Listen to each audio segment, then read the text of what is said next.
महाराष्ट्रामध्ये मागील 15 जुलैपासून पाऊस सुरू झालाय। 100% व्याप्तीसाठी महाराष्ट्रामध्ये अजून किती काळ लागणार आहे हे या व्हिडिओच्या माध्यमातून पाहूयात। जवळपास अनेक भागांमध्ये पाण्याच्या स्रोताची कमतरता भासते आणि सर्वात महत्त्वाचा जो काही प्रश्न आहे हा सुद्धा आहे। सोडलेल्या भागांना कधी घेईल यापासूनचा प्रवास विहिरीचा पाण्याचा प्रश्न कधी मिटेल यापर्यंत पोहोचतोय। 10 ते 5% भागांना विहिरीच्या पाण्याचा प्रश्न मिटेल असा पाऊस ठिकाणी झालाय, पण जवळपास 90% भागांना विहिरीच्या पाण्याची प्रश्नांची जी काही प्रश्नावली चालू आहे या प्रश्नांचं उत्तर देखील मागीलच व्हिडिओमध्ये आपण 15 जुलैच्या दिले, पण आजच्या या व्हिडिओमध्ये सुद्धा त्याचं समाधान करूयात। सध्या पिकांना दिलासा कधी मिळेल असा खानदेशपासून ते विदर्भापर्यंत आणि विदर्भापासून ते मराठवाड्यासह बरोबर दक्षिण महाराष्ट्राचा प्रश्न आहे।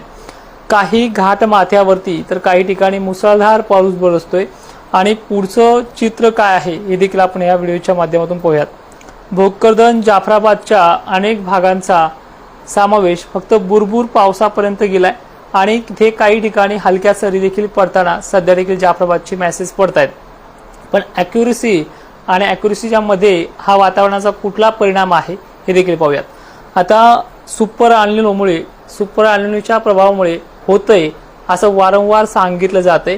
खरं तर गणित जे आहे तुम्हाला मी मागे पण सांगितलंय, सर्व राज्यव्यापी पाऊस हा 25 जुलैपासून पुढे आहे। मग सध्या हा जो काही 15 जुलैपासून पडतोय या पावसाची प्रणाली दिवसा गणित 20% ते 10% 15% अशा प्रमाणे चालते। मग निव्वळच हा भाग वंचित राहील का तर ह्या व्हिडिओच्या माध्यमातून पाहूयात। उद्याच्या 20 जुलैपासून आज अकोल्यामध्ये मोजक्या ठिकाणी, अमरावती मोजक्या ठिकाणी, त्याचबरोबर चंद्रपूर मोजक्या ठिकाणी, तर माहूरगड परिसरात तुरळक ठिकाणी चांगल्या सरी कोसळल्यात। नांदेडचा काही भाग बऱ्यापैकी घेतलाय, काही भाग अजूनही वंचित आहे। लातूर पर्यंत पाऊस काही 10 ते 5% भागापर्यंत पोहोचलाय। आता इथून पुढे ह्या लातूरची आणि ह्या विदर्भाच्या, मराठवाड्याच्या, पश्चिम महाराष्ट्र आणि खानदेशच्या भागांची परिस्थिती कशी असेल? खरं तर ज्या भागांना पाऊस पडलाय आणि ज्या भागांच्या शेतकऱ्यांमध्ये चांगलं आनंदी वातावरण आहे, पण त्या पटीने जर आपण पाहिलं करपलेल्या पिकांकडे पाहू नाही अशी अवस्था ज्या भागांची झाली, यांना निव्वळ वंचित ठेवेल का? काळ आणि दिवसांदिवस उलटतात आणि जसा तसा जातोय अशा परिस्थितीमुळे तुम्ही चिंतित आहात। आता इथे जवळपास मी तुम्हाला 22 तारखेपर्यंत दिलासा मिळेल आणि येणाऱ्या कालखंडामध्ये सुद्धा दिलासा मोठा आहे, पण अजूनही अनेक पिकं आता शेवटच्या घटका मोजतायत। यांना ह्या वातावरणाचा काही परिणाम होईल का? तर उद्यापासून चित्र कसं राहील ह्याकडे बघूयात। उद्याच्या 20 जुलैला महाराष्ट्रामध्ये ऊन, काही भागांचं थोडं तापमान आहे। तापल्यामुळे ढगांची रेलचेल ही दुपारनंतर जास्त वाढू शकते। आज दुपारच्या 3 वाजेच्या नंतर वातावरण अनेक ठिकाणी फटकल्यासारखं वाटलं, थंड वारे आले, लगेच घाबरगुंडी शेतकऱ्यांचे उडले आहे। पण 20 जुलैपासून थोडी प्रणाली काही मोजक्या भागांची विकसित होते। 21 ते 22 तारखेपर्यंत 20 ते 21-22 अशा दरम्यानमध्ये वर्धा जिल्हा, कारंजा, लाड आणि यवतमाळला वारे थोडे थांबल्यामुळे या भागांना अजून वाढ होणार आहे। अकोला, अमरावती, हिंगणघाट आणि यवतमाळचा समावेश 20 जुलैच्या मध्यरात्री 11 वाजेपर्यंत बरा आहे। त्यानंतर धुळ्याला आता उद्यापासून सुरुवात करतोय। धुळ्याच्या अनेक भागांमध्ये पाऊस हा हलक्या आणि बुरबुर स्वरूपातच पडतोय। मॉडेलनुसार तो पाऊस मोठा दिसतोय। मॉडेलच्या हिशोबाने तर पावसाच्या पाण्याची जाडी गरमीच्या लेवलमुळे बनत नाहीये, पण या भागांमध्ये वाढ व्हायला सुद्धा आणखीन काही काळ घेईल, पण या भागांमध्ये रिमझिम पावसावरती भागून घ्यावं लागणार आहे। त्याचबरोबर अकोला, अमरावतीचे चित्र आता उद्यापासून ते 21 तारखेपर्यंत वारे म्हणजे 2 दिवस वारे थोडे शांत असतील, दुपारपर्यंत जोराने वाहतील, पण रात्रीच्या वेळेला शांत झाल्यामुळे आणि बंगालच्या उपसागरातलं लो प्रेशर हळूहळू आता महाराष्ट्राच्या दिशेने सरकत असल्यामुळे थोडं अकोल्याच्या आणि बुलढाण्याच्या पावसाच्या बाबतीत थोडी वाढ होताना देखील दिसते। त्याचनंतर छत्रपती संभाजीनगर, भोकरदन, जाफराबाद, कन्नड, सिल्लोड पट्टे पाऊस मॉडेलवरती आहे, पण प्रत्यक्षात शेतावरती नाहीये अशी अवस्था असलेला भाग जर आज मॉडेलच्या लक्षणीय वाढीकडे जर पाहिलं तर एक अचंबित करणारी गोष्ट आहे। इथे पाऊस उद्या सुद्धा मॉडेलनुसार दिसतोय। मग तो कसा राहील? मध्यम, सटकारे, बुरबुर, काही गावांना साधेल, काहींना तो सोडेल अशी उद्याच्या 20 जुलैची देखील प्रचिती आहे। पण नांदेड जिल्हा, हिंगोली जिल्हा आणि मराठवाड्याच्या बरोबरच विदर्भाच्या वाशिम जिल्ह्याच्या उत्तरेकडील कारंजा, लाड, यवतमाळ, रिसोड ते अकोला, अमरावती, वर्धा, हिंगणघाट त्याचबरोबर हिंगोलीचं चित्र उद्यापासून थोडं बदलताना मॉडेलनुसार स्पष्ट होतंय। त्यानंतर दक्षिण महाराष्ट्र, बीड, लातूरचं चित्र उद्याही चांगल्या प्रकारे दिसत नाहीये। स्थानिक लेवलला आणि फटकाऱ्याच्या लेवलला पाऊस वाढेल। भोकरदनला आता तारखा लांब नाहीयेत, 20 किंवा 21 या दरम्यान ह्या भोकरदनच्या भागातल्या पावसाची थोडी वाढ अपेक्षापेक्षा बरी आहे। कारण दुसरं महत्त्वाचं नाहीये, 12 ते 1 वाजेपर्यंत जवळपास 12 ते 1 वाजेपर्यंत वारे जोराने वाहतील। 2:30 ते 3च्या पुढे वारे शांत होतील, त्यामुळे आणलेल्या बाष्पामधनं साटकारे बिटकारे वाढण्याची शक्यता आहे। आता तुम्ही म्हणाल 100% महाराष्ट्र किंवा 80% महाराष्ट्र एका दिवसात घेणारी प्रणाली, खरं तर ही 25 पर्यंत नाहीये। ज्या 25 पासून ते 28 पर्यंत आपण विहिरीच्या पाण्याचा स्रोत सांगितलाय तो पाऊस मोठा याच कालखंडामध्ये आहे। मग सध्या जो पाऊस पडतो तो अनेक भागांना दिलासा देणारा ठरणार आहे आणि ह्याच भागांना हा दिलासा मिळत जाणार आहे। रोज नवीन भाग घेण्याची प्रणाली पाऊस करतोय। घनसावंगी पट्ट्यामध्ये कालपासून पावसाचा जोर उसरलाय, तो अनेक काही भागांकडे सरकलाय। म्हणजे परभणीच्या काही भागांमध्ये काल त्याने 18 जुलैला घेतलंय। तशाच प्रकारे हा दिवसेंदिवस आपला विभाग बदलून हा पाऊस आगमन करतोय। नंदुरबार, शहाद्याला 21 तारीख शहादा, नंदुरबार आणि धुळ्याच्या कापडणे ते शिरपूर परिसराकडे बरे आहे। त्याचबरोबर एक तारखा कव्हर करून घेऊयात। 22 तारखेला नंदुरबार, धुळे पश्चिम भाग, मराठवाडा या भागामध्ये 22 तारखेला हलक्या ते रिमझिम पावसाचीच रेलचेल आहे। त्यानंतर धुळे जिल्ह्याला स्थिर पाऊस 23 पासून होऊन जाईल। स्थिर पाऊस धुळे आणि नंदुरबार जिल्हा, आणि ह्या काळामध्ये 20, 21 हलका ते मध्यम रोज 100-200 गावांच्या शेतकऱ्यांचं भलं होईल। त्यानंतर 24 पासून पावसामध्ये लक्षणीय वाढ आहे, ज्यामध्ये विहिरीचा पाण्याचा जो काही प्रश्न आहे जो आपण प्रत्येक व्हिडिओमध्ये सांगत आलेलो आहे तो अकोला, अमरावती सर्वप्रथम 24 तारखेपासून रात्रीच्या वेळेपासून हे चित्र बदलेल। एक दिवस मागे होईल, 23ला येईल किंवा 25 येईल, पण कॉमन तारीखेच्या मध्ये 24 मानली जाणार आहे। अमरावती, अकोला, चंद्रपूर, वर्धा, वाशिम जिल्हा, नांदेड जिल्हा, त्यात हिंगोलीचा आणि बुलढाण्याचा समावेश आहे।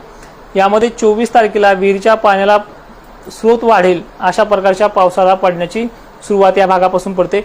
मोठं कारण याच्यामध्ये काही नाही, बंगालच्या उपसागरातला जो काही पूर्वेकडनं येणारा पाऊस आहे तो या तारखेपासून सुरुवात करतोय। दुसरी महत्त्वाची गोष्ट, 25 तारखेला 25 जुलैला बुरहानपूरला जवळपास रेड अलर्टचा इशारा मॉडेलकडनं मिळतोय। हा पाऊस उत्तरेकडे सरकेल का, कारण की मुंबईचे वारे याला ढकलतील का, या पलीकडे ह्या पावसाचा विदर्भामध्ये जोर जास्त असणार आहे। ज्यामध्ये जालना, परभणी, छत्रपती संभाजीनगर ते जळगाव, बुलढाणा, अकोला, अमरावती, चंद्रपूर, नांदेड, लातूर याचा समावेश आहे। बीड जिल्ह्याचाही जवळपास उत्तरेकडील भागाचा लक्षणीय समावेश ह्या 25 तारखेला होऊ शकतो।